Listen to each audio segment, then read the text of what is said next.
Hola, Buenos doctor. días. Hola, doctor, buenos días. Vamos a empezar con estudios de nefro, ¿va? Nomás abro la ponencia.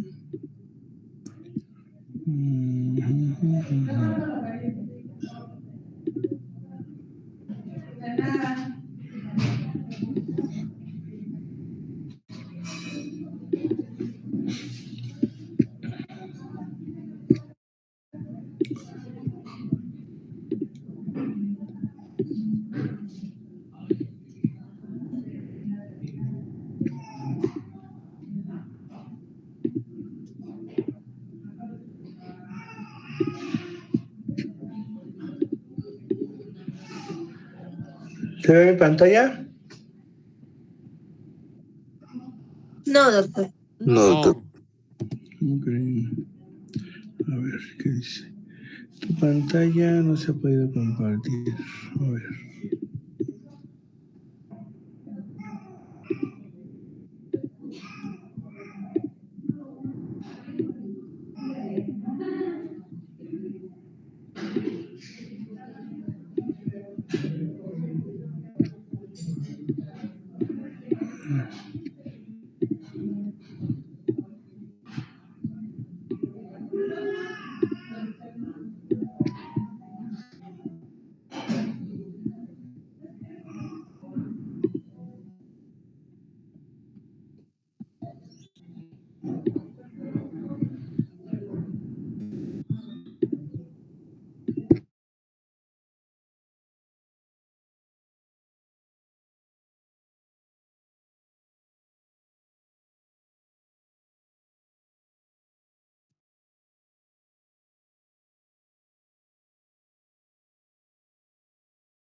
¿Alguien me podría ayudar a proyectar la de exámenes de laboratorio de imagen?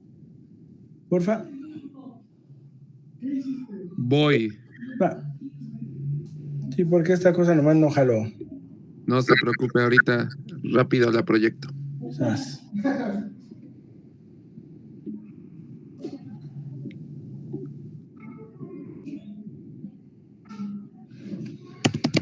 ¿Ya se mejoró, doctor? Ahí vamos. Yo creo que sí me dio una influenza, un pedo de esos, la neta. Por eso creo que quedó bien que no vinieran estos días para no contagiarnos entre todos. Lo malo es que ni besos hubo con nada ni nadie, que, o sea, es lo peor. Así no da gusto contagiarse. Pues sí, no, así no está chido.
Ya ahí voy, estoy entrando en mi compu.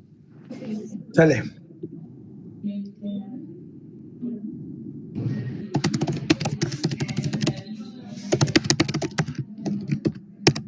Oiga, profe, Dime.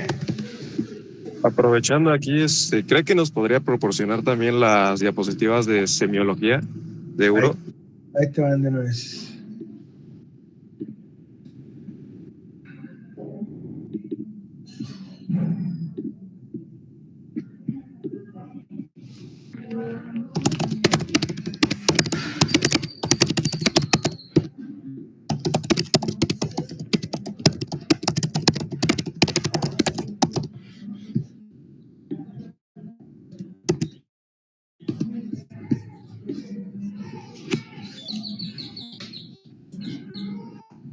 Ya está la pantalla, ¿verdad? Sí. Va pues. Bueno, muchas gracias, Kike. Bueno, vamos a dar ahorita tema para complementar antes de ya entrar en materia de lo que es la patología. Estudios de laboratorio e imagen que vamos a utilizar para diagnosticar enfermedades tanto de nefro como de uro. Es importante aquí establecer cuáles estudios nos aportan información diagnóstica, no pedir estudios que no van relacionados a la patología que estamos estudiando y lo más importante, que sepamos qué estudios pedir cuando tenemos un paciente de determinado cuadro clínico. ¿Le das la primera, porfa? Ahorita vamos a hablar como en general, ya que vayamos viendo cada patología, se van a dar cuenta que hay algunos estudios que son por sí solitos, protocolos y patognomónicos y estándar de oro para diagnóstico de la función renal. Empezamos con el más sencillo al que tenemos todos acceso, que es el examen general de orina. Aquí hay dos evaluaciones, de hecho, sus estudios se los van a entregar en dos partes. Una es pues una parte macroscópica en la cual mide la acidez o el pH, concentración de la orina, proteínas, glucosa, cetonas, bilirrubinas, indicios de alguna infección como leucocitos en forma como amplia o hemoglobina, y un estudio microscópico en el cual les confirman cuántos leucocitos por campo, cuántos eritrocitos por campo, qué tipo de bacteria, sea levaduras o parásitos, cilindros o cristales. Entonces, el macroscópico nos da indicio, el microscópico confirma diagnósticos. Entonces es importante leer ambos rubros del examen general de orina. La que sigue, porfa. Ahora, resulta que pues tenemos una infección de vías urinarias de repetición, nos sospechamos complicaciones infecciosas en un paciente, por ejemplo, diabético descontrolado, lo ideal es que hagamos protocolo con un urocultivo. En este caso, pues nos va a dar un crecimiento específico de la bacteria que está provocando el padecimiento actual del paciente. Y en este caso, el urocultivo es positivo cuando hay más de 100.000 unidades formadoras de colonia. De igual manera, el urocultivo viene en la aplicación con un antibiograma, esto en relación al mal uso de antibióticos que tenemos actualmente. Si ya dimos 2 o 3 tratamientos de forma empírica, lo ideal es tener un cultivo para poder dar el tratamiento dirigido. Muchas veces, pues, el diagnóstico de infección de vías urinarias, cistitis o por el estilo es más que nada clínico y damos tratamiento empírico. Entonces, si vemos mejoría, pues qué buena onda, qué buenos clínicos somos, pero en caso de que vean que tienen 2 cuadros de antibiótico, o 2 manejos, o 3 o más incluso, lo ideal es que pidan un urocultivo. El resultado, como mínimo, está en 24 horas y el desarrollo es súper exagerado, o 48 horas. Hay algunos laboratorios que duran hasta 7 días para darles un antibiograma 100% seguro. La que sigue, por favor.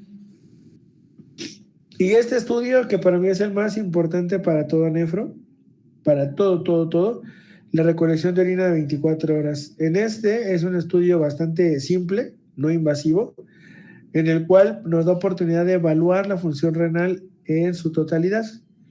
En este caso es darle a un paciente un frasco de este tipo, van a encontrar muchos de esos cuando estén rotando, cuando hagan internado, en el cual le vamos a pedir que depositen toda la orina sin excepción de 24 horas. Aquí, este estudio nos va a otorgar información sobre la función renal, el deterioro de la misma, la depuración de creatinina, proteínas totales, albúmina, electrolitos urinarios. Entonces este es un estándar de oro para el diagnóstico de insuficiencia renal o de falla renal en cualquier estadio o cualquier tipo, y de igual manera, por ejemplo, en las embarazadas, para confirmar o descartar preeclampsia. Entonces, acuérdense, el estudio más importante de nefro es la recolección de orina de 24 horas. La que sigue, por favor.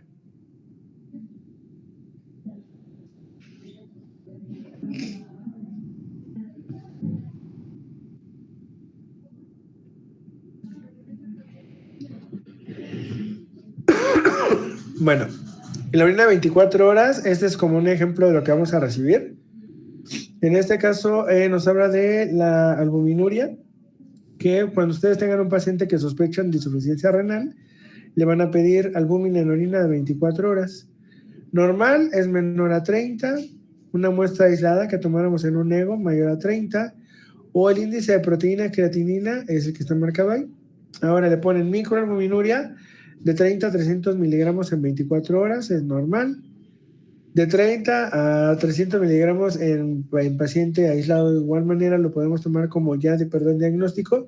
Entonces, si se dan cuenta, todos nuestros parámetros son de los 30 miligramos para arriba, y microalbuminuria de 300 para arriba ya es diagnóstico de proteinuria, microalbuminuria, que en realidad lo que nos da como reflejo es que ese riñón está ya filtrando de forma errónea o permite el paso de proteínas que no deberían de permitirse, porque la albúmina es una proteína muy grande. Entonces quiere decir que si la albúmina está pasando, pues ese riñón, sus podocitos ya están dañados y ese filtro ya no está funcionando de forma adecuada.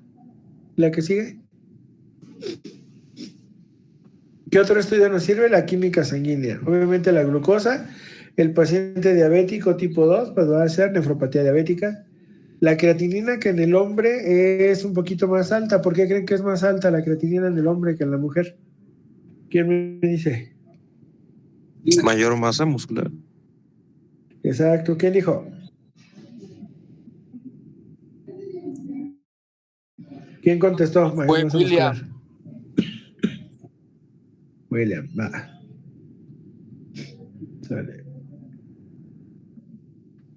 Entonces, esa es la razón por la cual hay esa diferencia. El BUN, que es la concentración normal del nitrógeno ureico, es de 7 a 20. El ácido úrico, que también va a variar entre 3.5 y 7.2. Y la relación de índice, que es un índice que es creatinina nitrógeno ureico, que nos habla del grado de depuración del riñón en cuanto a la eliminación de estos solutos y metabolitos de desecho en la sangre. ¿El ácido úrico es reflejo de qué? ¿Del metabolismo de qué? De ¿Qué me ácidos dice? nucleicos. Ácidos nucleicos, perfecto. Entonces, ¿qué pasa cuando está elevado el ácido úrico? Pues una de dos, o tenemos una dieta hiperproteica o tenemos un inadecuada eliminación de esos desechos proteicos o aminoácidos que pues, está elevando nuestro ácido úrico. La que sigue, por favor. Ahora fíjense que, por ejemplo, en mi caso, cuando tengo una paciente embarazada y que yo le tomo un ácido úrico, por ejemplo, ahorita y está en 7 y en las 24 horas, porque sospecho de preeclampsia o ya está preeclámptica y el ácido úrico eleva a 10, es un criterio pronóstico de función renal, porque el ácido úrico y la eliminación del nitrógeno ureico nos habla del deterioro de la función renal y de que incluso ya se está llevando a cabo ruptura o deterioro o destrucción de las células renales. Incluso hay un artículo bien padre donde dice ácido úrico y el efecto o la relación con la falla renal. Entonces es importante tenerlo en consideración. ¿Qué otro estudio a nosotros nos sirve un montón? Igual no es invasivo, lo podemos hacer las veces que queramos, un ultrasonido renal. En este caso nos ayuda pues a medir el tamaño y la ubicación de los riñones. Nos puede ubicar sobre lesiones, algún daño, incluyendo la obstrucción, dilatación, fibrosis, litos, quistes, tumores, patologías en vejiga también podemos ver, e incluso podemos usar para llevar a cabo una biopsia guiada del riñón. El ultrasonido renal se puede complementar con algo que se llama Doppler renal. El Doppler renal nos sirve para evaluar la vascularidad, los diámetros y calibres de los vasos, al igual si hay algún shunt, si hay alguna insuficiencia vascular, si hay trombos, todo esto podemos diagnosticarlo con un ultrarrenal con Doppler. Siempre que tengamos un paciente que sospechamos insuficiencia renal crónica, tenemos que hacer un ultrasonido renal con Doppler, y ahí les van a decir imagen Doppler disminuida o tejido fibrótico con riñón disminuido de tamaño, cosas así, ¿va? El flujo hacia los riñones va a estar medido, va a estar limitado en caso de que hubiera algún angostiamiento de los vasos, por ejemplo, cuando hagamos hipertensión renovascular, vamos a ver ahí un caso, o si hay coágulos o algún trombo que haya tapado los vasos. Y de igual manera vamos a poder diagnosticar tumores renales, aunque el diagnóstico definitivo del tipo de tumor o la sospecha se hace por medio de una tomografía. Aquí lo que podemos hacer es ver el tumor, aplicarle Doppler. Si es altamente vascularizado, es un tumor probablemente maligno. Entonces hay que hacer el protocolo que sigue. Acuérdense que en todos los ultrasonidos, si le reportan Doppler positivo, un tumor con Doppler positivo, es un dato de mal pronóstico. La que sigue, por favor.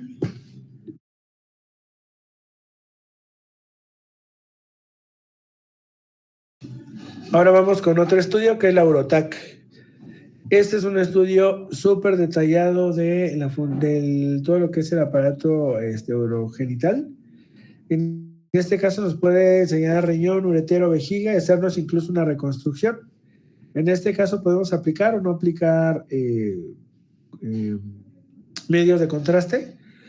Con el medio de contraste podemos observar tamaño, formas, incluso detectar litos muy pequeños, detectar alguna elongación, detectar algún tumor muy pequeño y es como muy certero en cuanto al diagnóstico. Nos puede ayudar para diagnosticar litiasis renal, vesical, infecciones complicadas, por ejemplo, con presencia de gas, tumores o quistes, cáncer renal o problemas estructurales de las vías urinarias. En la imagen que está aquí a un ladito, podemos ver cómo podemos encontrar, por ejemplo, vamos a ver, estamos viendo igual de frente a ustedes que yo, del lado derecho cómo está muy crecido el riñón y tiene un tumor en el polo inferior, bueno, medio inferior. Y si se fijan, tenemos varias fases, fase de contraste, fase simple, fase de llenado y vaciamiento, que nos da como un pronóstico completo del tipo de tumor que es y una sospecha diagnóstica. Entonces la urotomografía es un estudio estándar de oro para el diagnóstico de tumoraciones, litiasis. Digamos que si queremos ser lo más pulidos posible en una reconstrucción 3D de una Urotac sería perfecto. La que sigue, por favor. Bueno, aparte que es accesible en costos.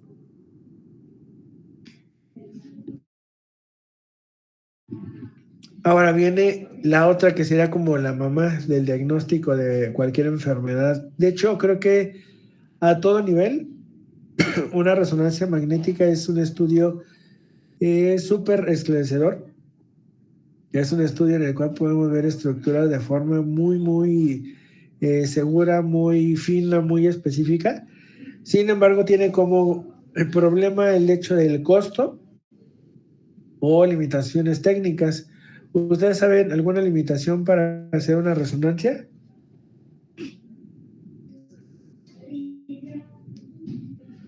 Si es con contraste renal, No.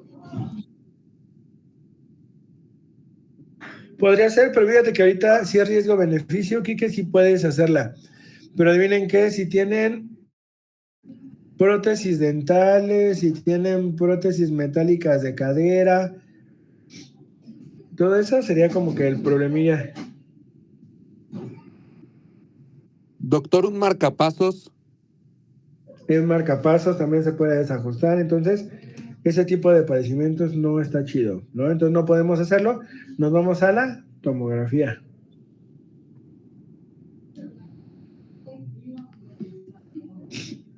Muy bien, dale la que sigue, Quique, por favor.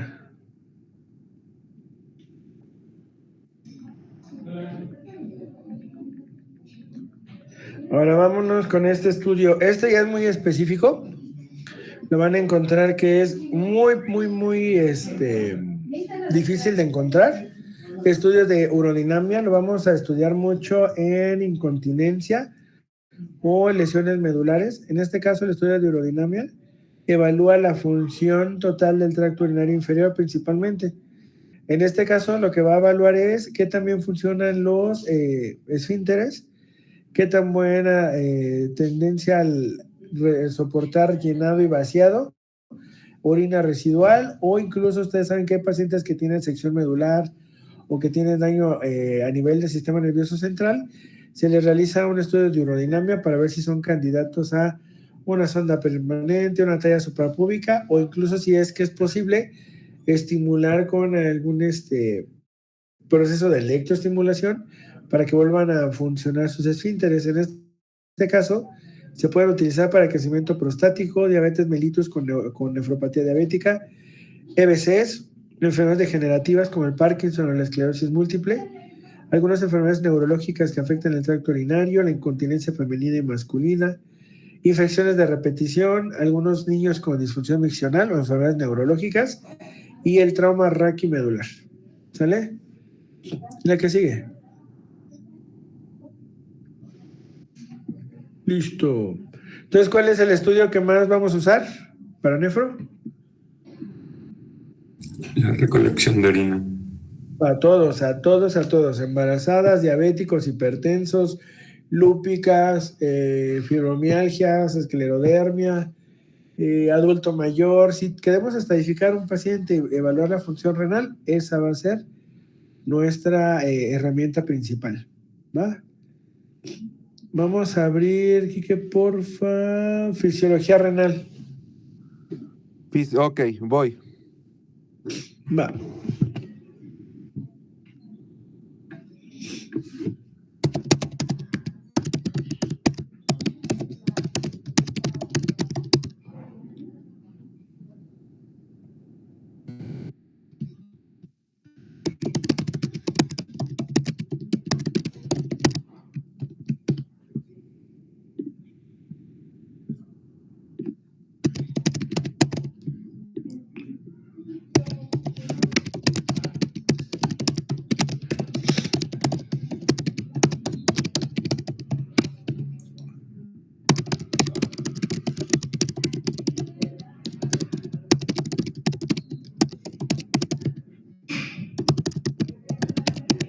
Listo. Qué bonitas burbujas.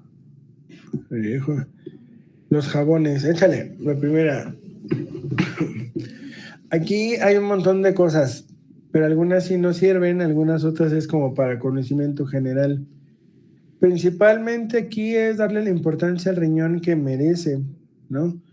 ¿Por qué? Porque el riñón, pues primero que nada, recibe el 20% del gasto cardíaco total. ¿Eso qué quiere decir? Que una lesión en el hilo vascular del riñón causa una hemorragia masiva, en realidad. Estábamos hablando de que recibe una quinta parte del flujo, sin embargo, el hecho de que tengamos una lesión en la arteria renal va directamente proporcional a una lesión a la aorta. ¿Cuánto tiempo tenemos para compensar una hemorragia relacionada? Pues mínimo, ¿no? Tiene un flujo unidireccional, la entrada vascular solo llega y no hay un retorno en realidad, ¿no? O sea, solo va a llegar, se autofiltra, se filtra y se reabsorbe y vuelve y regresa. El riñón como tal, pues es nuestro filtro por excelencia, nuestro manejo y control de líquidos, el controlador y equilibrante del nuestro medio hidroelectrolítico y ácido base. Tiene la función de secretar eritropoyetina y calcitriol y la activación de la renina. Dale la que sigue, por favor. Bueno, si nos vamos como más específicos, el riñón tiene varias funciones. La primera es eliminación de productos. En este caso, todo desecho metabólico, sustancias extrañas, químicas y fármacos. También regulación del agua y el equilibrio de los iones orgánicos, osmolaridad y equilibrio ácido-base. Esto obviamente va en relación directa con el pulmón o con el aparato respiratorio, ya lo vamos a ver en ácido-base, pero controla la volemia, controla la composición de los principales iones plasmáticos, controla el pH y mantiene la osmolaridad de la sangre. Esto regulando la eliminación de agua o regulando la reabsorción de agua en el torrente sanguíneo. También lleva a cabo producción de hormonas y enzimas. En este caso es nuestro primer escalón para la regulación de la presión arterial, ya que los riñones secretan la renina, que va a ir a activar el sistema renina-angiotensina-aldosterona, y pues en este caso las reninas son digamos, como un estimulador de las resistencias periféricas y con eso elevamos la presión arterial. También pues, va a regular la producción del calcitriol, que es la forma activa de la vitamina D para la regulación del calcio, y la eritropoyetina, que va a estimular la producción de eritrocitos. De igual manera tiene función de gluconeogénesis, en el cual nos ayuda a controlar la glucemia. En este caso, pues utiliza la glutamina para darnos nueva glucosa, como forma de reserva calórica o metabólica. Y en este caso, ya que tenemos esa gluconeogénesis, se libera el torrente sanguíneo y nos da una elevación de la glucemia o una estabilización de la misma. La que sigue, por favor. El riñón ya lo habíamos hablado, de 11 por 7 por 3, el izquierdo es mayor, están retroperitoneales y están a nivel de la última dorsal y arriba de la tercera lumbar. Macroscópicamente, pues está formada por una corteza y una médula, un hilio que se comunica con el uretero, con la pelvis renal que va a desencadenar el uretero. La que sigue, por favor. Nosotros nacemos con de 800,000 a 1,000,000 de nefronas. Se van a ir adaptando con la edad. Normalmente la presión que soporta la nefrona o el glomérulo como tal es de 60 milímetros de mercurio, y te lo vamos a hablar ya en dinámica de presiones. Los glomérulos están en la corteza, los túbulos en la médula y microscópicamente son una anastomosis vascular.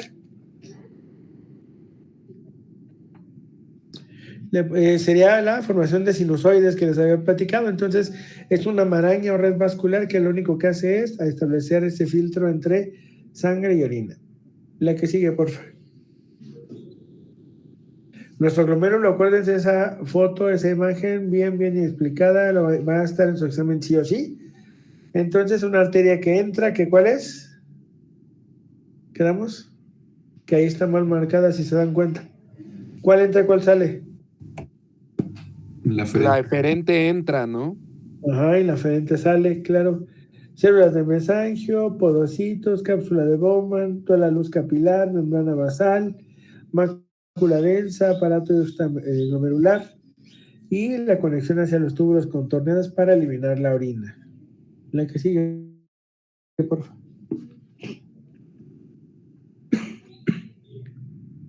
A ver, denme un segundito, voy a ver una paciente. 5 minutos, no me tardo.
Ya, falsa alarma, perdón.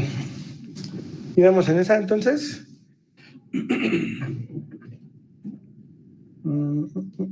Bueno, entonces, una de las principales funciones del riñón es el equilibrio, mantener el equilibrio del ambiente interno. En este caso, pues buscamos la homeostasis líquida del organismo a través de la depuración de algunas sustancias. Ahorita sobre la marcha vamos a ver que el riñón no nada más se encarga de producir orina, sino también de saber en qué momento reabsorbe o elimina el contenido de la misma, del plasma, perdón, y en qué momento reabsorbe de la orina componentes que requiere o que cree priorizables otra vez. En este caso están muy relacionadas a la concentración de agua, los iones orgánicos y el equilibrio ácido-base. La que sigue, porfa. Entonces, la formación de orina normalmente, también lo hablamos, es alrededor de 1 litro 200 mililitros por cada 24 horas. Y en este caso lleva el siguiente como mecanismo, ¿no? Primero que nada, el glomérulo lo va a filtrar. Los túbulos renales van a recibir, van a empezar a reabsorber. En este caso reabsorben pues los electrolitos, los metabolitos, las proteínas, lo que cree prudente o requiere reabsorber. En tercer lugar va a haber secreción y el último paso que es la excreción. Ahora, aquí lo que vamos a sacar es como una regla en el cual vamos a obtener nuestra producción final, que es la filtración menos la reabsorción más la secreción, nos va a dar como resultado la excreción o la formación total de orina. ¿Cómo podríamos evaluar esto? Usualmente va en relación a la concentración de electrolitos, pero pues va directamente proporcional al volumen de orina que tengamos en 24 horas. Por eso, la orina 24 horas, el estudio de orina 24 horas nos da incluso un reflejo de qué tanta producción tiene, qué también produce, qué también concentrada está, o sea, alguna alteración en las dinámicas de reabsorción o secreción de electrolitos en el sistema urogenital. La que sigue, por favor.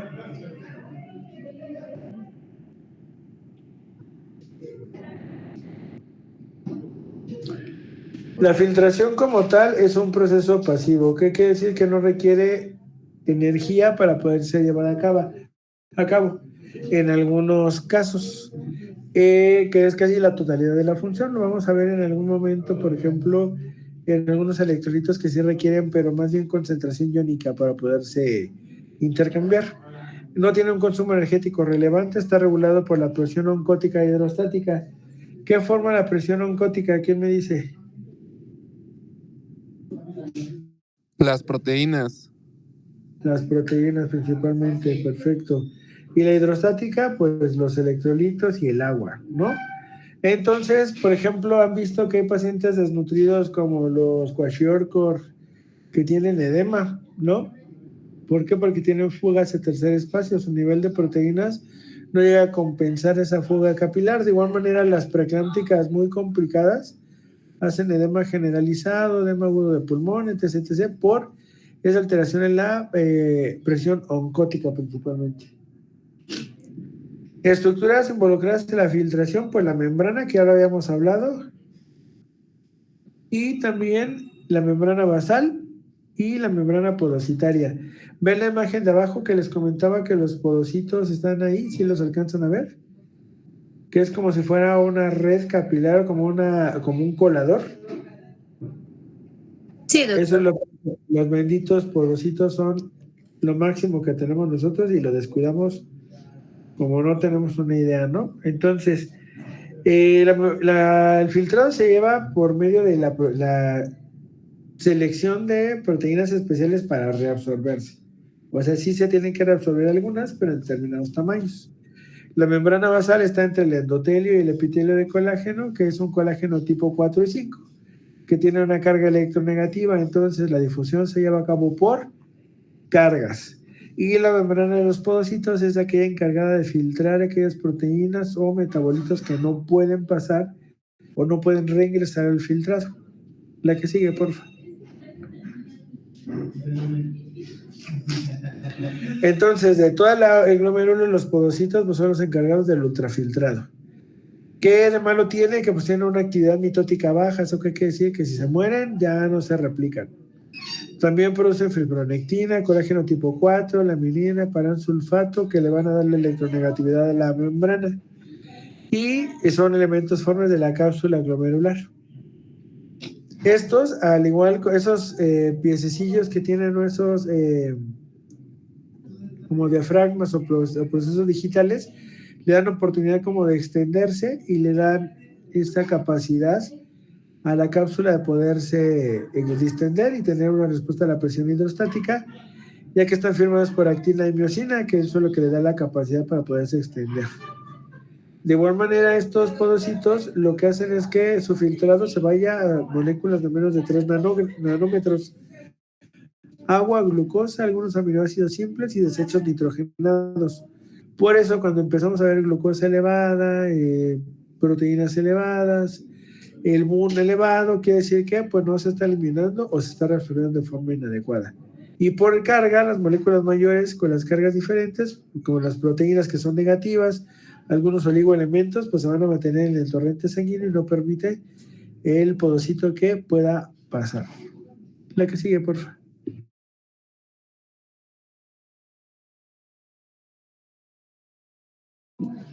Ahora, en relación a las presiones. Las presiones o la presión sanguínea se va a regular por varias componentes. La primera es la presión hidrostática sanguínea, que es con la fuerza con la que la sangre es presentada contra la pared de los capilares. Esto pues va a cambiar dependiendo del calibre de cada arteriola o de cada vaso. La presión hidrostática capsular, que es la presión ejercida contra la membrana del líquido del espacio capsular.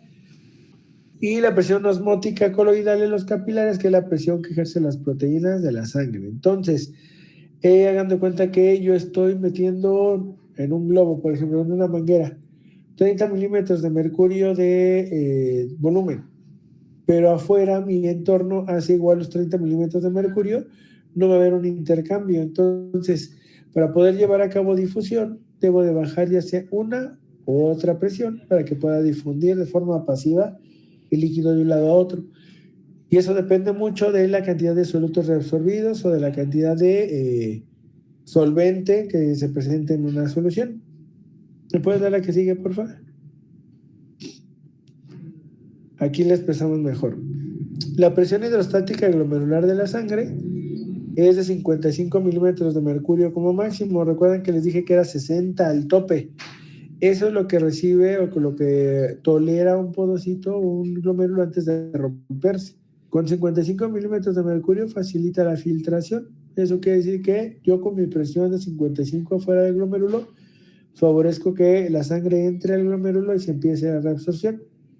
Ahora, en oposición a la filtración, la presión hidrostática capsular nos va a dar una presión de 15 milímetros de mercurio. Eso es como que una facilita la entrada para filtrar, pero la otra lo contrarresta. De igual manera, en tercer lugar, la presión osmótica coloidal capilar de la sangre, que es de 30 milímetros de mercurio, se opone a la filtración. Entonces, si vamos, son 30 más 15, 45. Para 55 milímetros de mercurio, nuestra presión neta de filtración es de 10 milímetros de mercurio, ¿va? Ahora, eso es lo que tolera nuestro glomérulo para no romperse. Sin embargo, el paciente hipertenso, el paciente desnutrido, el paciente diabético con alteraciones en el tracto urogenital va a perder esa capacidad de manejar presiones y entonces una presión demasiado alta a nivel de filtración rompe los podocitos y permite la filtración inadecuada de materiales que no deberían de ser filtrados. Con esto, la reabsorción de desechos metabólicos que empiezan a inundar el torrente sanguíneo, por ejemplo, todos los desechos nitrogenados, el nitrógeno ureico, el ácido úrico, mayor reabsorción de glucosa y todo esto pues lleva a una función deletérea de la función renal. La que sigue, por favor.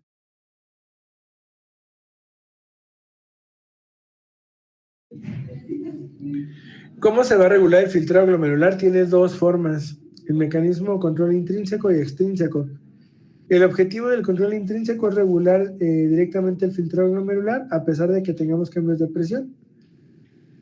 Los mecanismos por el cual regulan de forma intrínseca es miogénico. En este caso, La adenosina, el tromboxano y el ATP van a ir a estimular como esa función muscular que permite la dilatación o la constricción.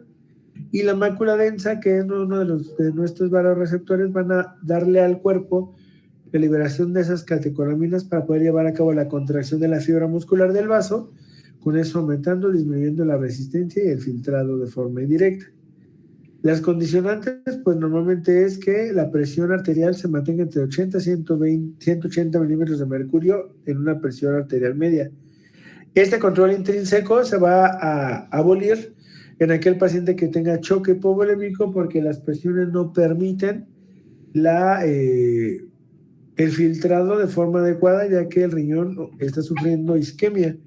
Entonces, esto va relacionado en un paciente totalmente sano. Ahora, el control extrínseco regula indirectamente el filtrado, mantiene la presión sanguínea sistémica.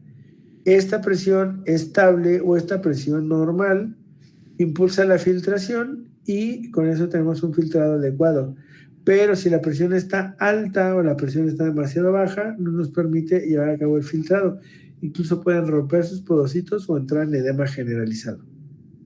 Este control extrínseco se lleva a cabo por mecanismo hormonal, liberando renina, angiotensina, aldosterona, que funcionan como vasoconstrictores y en este caso es de origen simpático y neural por nuestro vasoreceptor del sistema nervioso simpático que se encuentra en la mácula densa. La presión arterial media fuera de rango normal es lo que condicionaría este control extrínseco. Entonces, si yo tengo una presión entre 80 y 180, pues vamos a tener una buena filtrado glomerular y todos nuestros mecanismos de filtrado se van a llevar a cabo de forma escalonada. La que sigue, por favor. De igual manera, como ya lo hablamos, tanto la creatinina como el BUN, como la tasa de filtrado glomerular se ve diferente en el hombre que en la mujer. En el hombre, el filtrado debe ser de 125 mililitros por minuto, mientras que la mujer de 105. Cuando ustedes pidan una depuración de creatinina de 24 horas, van a pedir tasa de filtrado glomerular y les va a otorgar cualquiera de esas dos opciones. Digo, por arriba esperemos para que ustedes descarten la patología glomerular.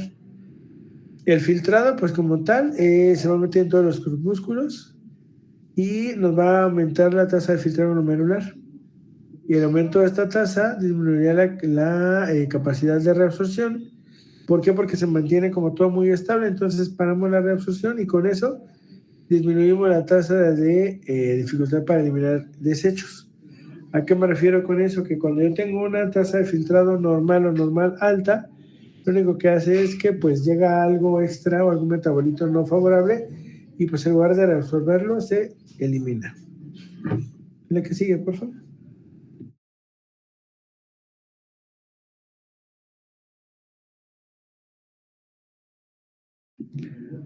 La filtración como tal es llevada en el corpúsculo renal. El dintel, que es la presión máxima de filtración, o el tamaño máximo, perdón, es de 4.5 nanómetros de diámetro. Van con carga electrostática. El endotelio capilar son puros de 50 a 100 micrómetros. Entonces la membrana basal del glomérulo debe estar bastante electronegativa. Tu membrana podocitaria íntegra y su cuantificación del filtrado debe estar dentro de lo normal. Y en este caso, pues, se puede utilizar el coeficiente calculando la depuración de un soluto que pase por el riñón. Por ejemplo, en este caso, la que tenemos de acceso es la creatinina, pero podríamos evaluar el sodio, el potasio, lo que ustedes quieran. Pero la creatinina nos otorga mayor diagnóstico o factor predictivo positivo para el control si es que lo logramos corregir. La que sigue, por favor.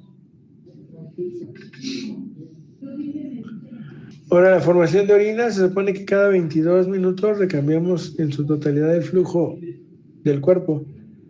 Normalmente son 180 litros al día de plasma los que depura nuestro riñón. El volumen de orina va desde el 1,200 hasta el 1,5. 95% de agua y 5% de desecho. La relación que va entre la absorción y secreción, la adaptación fisiológica y los túbulos que reabsorben apropiadamente, 90% de agua, 70% de potasio y 80% de bicarbonato. La que sigue, por favor.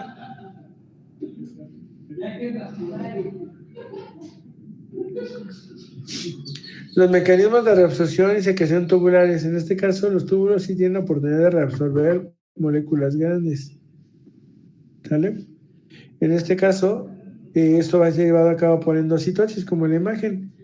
Me llevo a la superficie y absorbo algunas macromoléculas y las llevo al interior de mi núcleo a ver si me sirven. En este caso se supone que esas grandes moléculas incluyen las proteínas. Se supone que 30 gramos de proteína al día sería como nuestro mecanismo de reabsorción o buscaría reabsorber el cuerpo. Por eso el exagerar el consumo de proteínas pues también es deleterio. Ahora la glucosa. La glucosa y algunos otros componentes se van a absorber en la primera porción del túbulo contorneo proximal. Pero algo tienen de peculiaridad y la reabsorción de glucosa. El transporte es activo secundario una bomba de sodio-glucosa que va a estar presente en el 90 al 100% de los pacientes.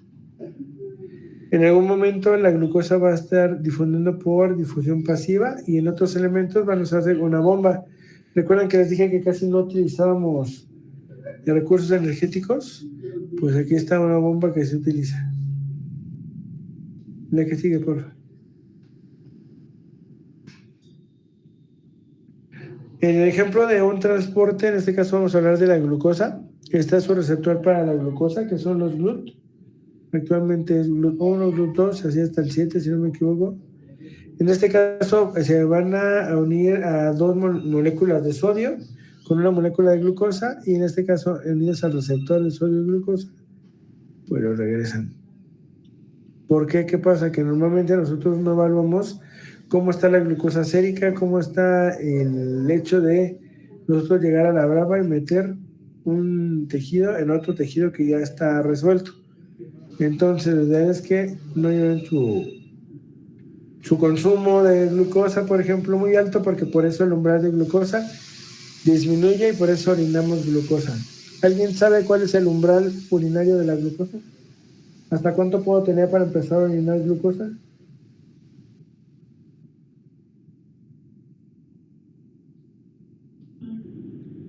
¿220? No, pero está cerca, es 180. ¿Sale?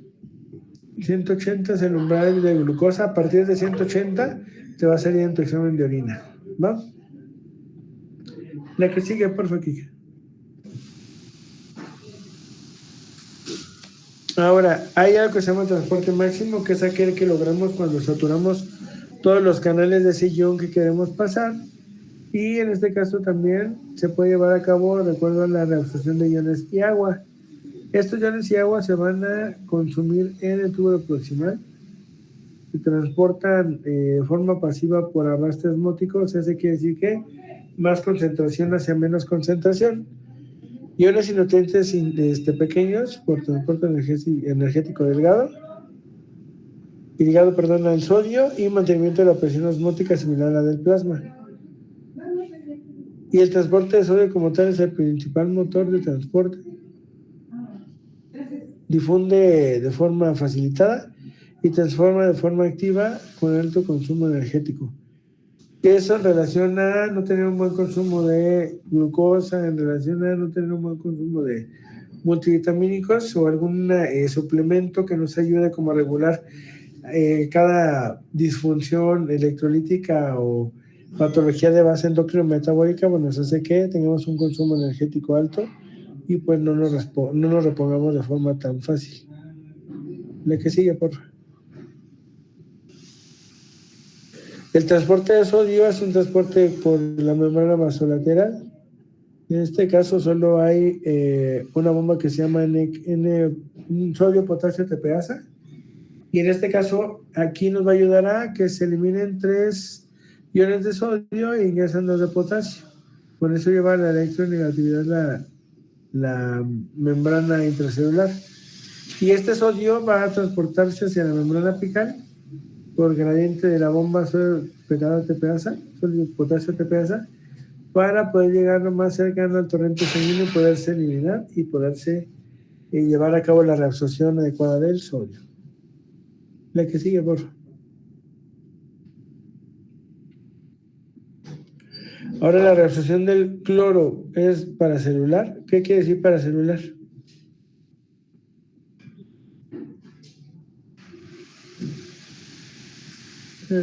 Al lado de una célula. No sé. Claro, o sea que va por un ladito esa reabsorción. En este caso, la reabsorción del cloro no requiere energía, que se reabsorbe en el último segmento del túbulo proximal y del asa de Henle. Y normalmente se acompaña de un cotransportador de sodio, 2 cloros, 1 potasio. ¿Vale? La que sigue.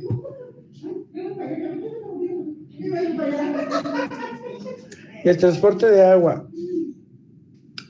Normalmente el agua se va a transportar, se va a producir en el asa de Henle, ahí se reabsorbe todo.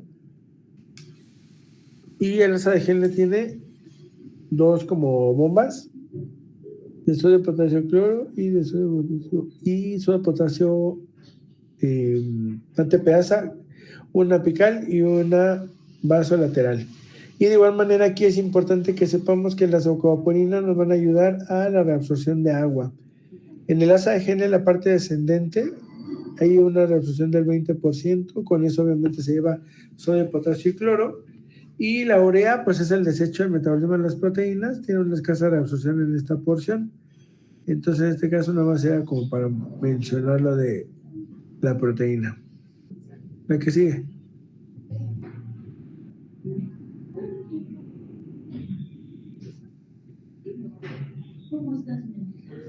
En este caso, pues el transporte del túbulo contornado distal y el colector son únicamente homeostáticos. La hormona tiroidética tiene efecto en este tipo de conductos, inhibiendo la reabsorción de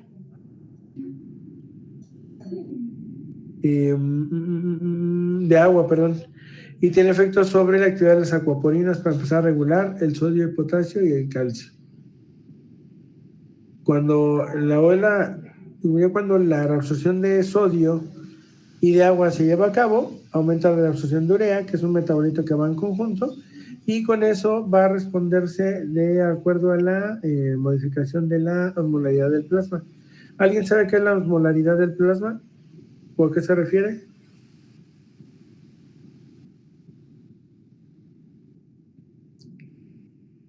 ¿Alguien sabe qué es? ¿O a qué me refiero con osmolaridad? ¿De qué puedo hablar en general? La diferencia entre la cantidad de solutos y solventes que hay en una solución. Exactamente. Entonces, de acuerdo a la concentración del plasma, el túbulo contorneado distal y colector van a reabsorber agua o secretar agua, reabsorber cloro o secretar cloro, reabsorber glucosa, etc., ¿no? Entonces es muy importante conocer que en cada porción de los túbulos hay una función específica, ¿no? La que sigue, por favor. La aldosterona, pues nos va a modular la reabsorción de sodio. Es el 5% del sodio el que nos va a ayudar a recolectar. Su efecto principal es en el riñón para que regule la presión arterial y es un mineralocorticoide que tiene igual receptores, la membrana del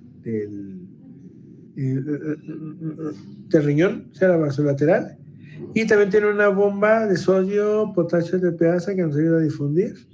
Y lo que busca el aldosterona es eliminar el potasio, ya que el potasio en niveles elevados es cardiotóxico, digámoslo así, o bueno, produce alteraciones cardíacas importantes. La que sigue. El péptido natriurético areal tiene como tal una función, una actividad hipotensora. Como su nombre lo dice, pues lo encontramos en el corazoncito, ¿no? Está producido en los miocitos auriculares y ventriculares. Tiene un efecto natriurético por inhibición de los transportadores de sodio y disminuye la secreción de aldosterona y renina. Actúa sobre el músculo liso controlando la vasoconstricción, dilata las arterias eferentes, relaja las células del mesangio para que no detecten elevación de la tensión arterial. Y eso es como en general, por eso es que podemos pedir el péptido natriurético atrial actualmente. Y la hormona paratiroidea aumenta su absorción y se aumenta en el túbulo contorneado distal. La que sigue, porfa. Listo. Mucha información, ¿no? Sí, doc, mucha.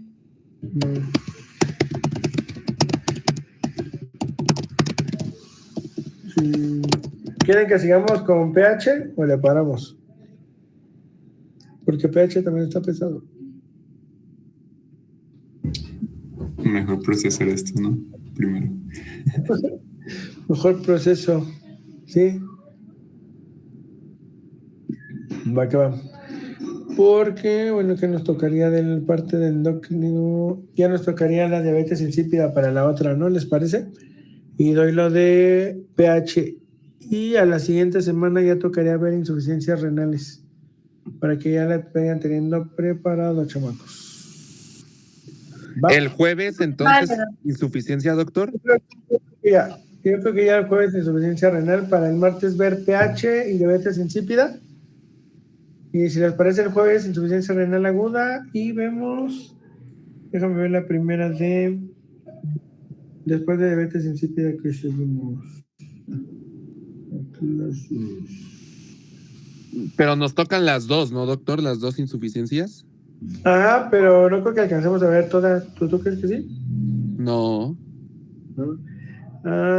Mira, vamos a hacer una cosa. El martes doy ácido base y empezamos con diabetes insípida. Ya me lo mandó Brenda, ahorita la revisamos y ya te le digo. Y el jueves vemos las dos insuficiencias renales. ¿Cómo ves? Me parece que así la armaríamos. Como usted diga, estamos listos. Va que va. Sí, así lo hacemos. Porque también nos vemos el miércoles, ¿no? Temprano ahora sí. Ya es 4. Me habían dicho que a partir del 4 ya estábamos libres. Confirmo, si es así, los vería temprano en la mañana. Y si quieren, mejor clavo lo de generalidades de tiroides, para ya que nos veamos en presencial ver las dos insuficiencias. Va, entonces ya establecido insuficiencia renal aguda y crónica el jueves. ¿Sale? Vale, Va, doc. pues. Ya Ok, está. doc. ¿Sí? Ya.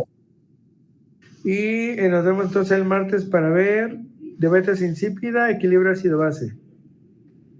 Y dependiendo, si sí podemos ya ver el miércoles, les daría lo de generalidades de tiroides para que también ya vaya preparando hipertiroidismo, hipotiroidismo y tumores a quien le haya tocado, ¿va? O sea, nos veríamos martes, miércoles y El jueves. jueves. Ajá. Ok. ¿Va? Pero les aviso del Doc. miércoles, ahorita pregunto a la consulta. Dígame, ¿qué pasó, Ceci? ¿Qué tumores? ¿Neoplasias? Neoplasias de tiroides. Ah, ok. Sí, no, Gracias. apenas vamos a empezar tiroides, ¿va? Aquí le tocó hipotiroidismo y tumores. A ver, vamos a ver.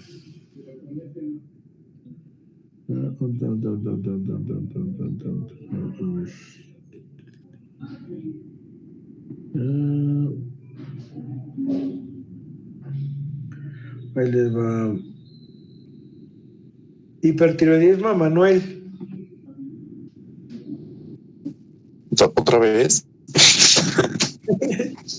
Ese es el maestro. Y hipotiroidismo y tumores a Carlos. ¿Va? Sí, está Va que va, doc. Sí, aquí estamos. Hipertiroidismo está súper fácil, chamaco. Tampoco se van a meter ahí. Yo voy a dar como todo lo fisiológico para que su fisiopatología sea súper sencillita. Es así, definición, etiología, diagnóstico, tratamiento. Ya igual el que le toque tumores de tiroides, enfóquense como a los más comunes. El tipo de tumor, la proporción o el porcentaje de presentación, pronóstico y hasta ahí, porque el tratamiento, pues todos son resecar. Pero lo importante aquí es saber cuáles son hiperproductores de hormonas tiroideas, cuáles no lo son, cuáles se manejan con yodo radioactivo o cuáles se extirpan. Tampoco nos metamos muy profundo, ¿no? Al rato van a decir la genética del tumor y cosas así por el estilo. No, creo que no vale la pena tan profundo. ¿Va? Ya está. Entonces así lo hacemos, ¿vale? ¿Alguna duda, chiquillos? Denle una chequeada y agarren, yo les recomiendo que agarren un dibujo de una nefrona y le pongan qué se absorbe, qué se elimina en cada porción de la nefrona y de los túbulos. Y así van a poder saber qué tipo de diurético se utiliza para qué tipo de electrolito queremos modificar. Hay ahorradores de potasio, hay ahorradores de sodio, hay algunos que solo eliminan agua y vamos a saber a qué altura de los túbulos va a actuar. En el momento se los voy a preguntar porque en hipertensión, por ejemplo, utilizamos varios diuréticos y dependiendo de lo que querramos es el diurético que vamos a utilizar. ¿Va? Para que le echen una... Sale. ¿Qué se absorbe, qué se elimina y qué más? ¿Qué se absorbe, qué se elimina y qué diurético podría funcionar en cada porción? Masa de Henle, túbulo contorneado proximal, túbulo distal y túbulo colector. Son 4 porciones tubulares que tienen como su función específica cada uno y de ahí es donde funcionan los diuréticos que están creados actualmente. ¿Va? Gracias.